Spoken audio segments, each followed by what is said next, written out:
Yes, hi there, great people. Yes, I'm back here just to speak to have a short clip about the video I made yesterday, and that was about assimilation and integration.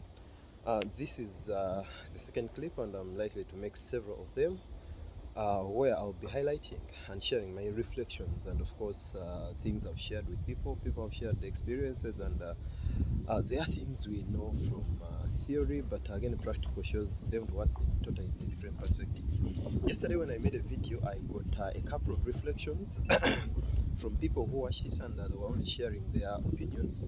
Some shared experiences. I got an audio, a 10-minute audio, where someone was sharing her personal experience. And this is the spot I want to highlight.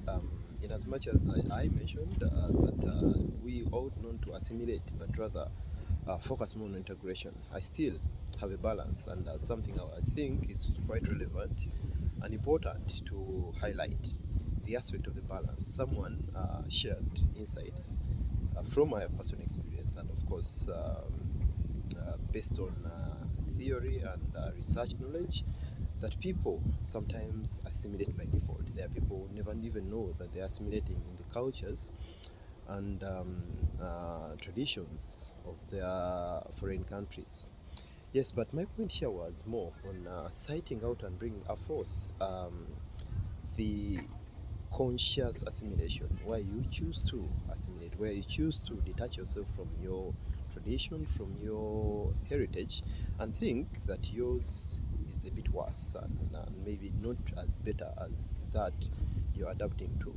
This person also shared insights where uh, with utmost anonymity, I'll try not even to mention he or she, where this person went ahead to show that some people assimilate or some people move from their countries and they don't even want to hear a thing about those countries, given the experiences, most of which are usually past experiences, and and becoming experiences that someone wouldn't even love to be identified as a Ugandan, as a Canadian, as a Cameroonian, name it all. But just to take it precise, my whole insight here is about choice, which also this person highlighted that it is about choice, that people choose to assimilate because of certain reasons that I respect, and with all due respect, I choose not to go personal, and I choose not to be judgmental. I also choose to only draw a line where I feel that someone should have a choice.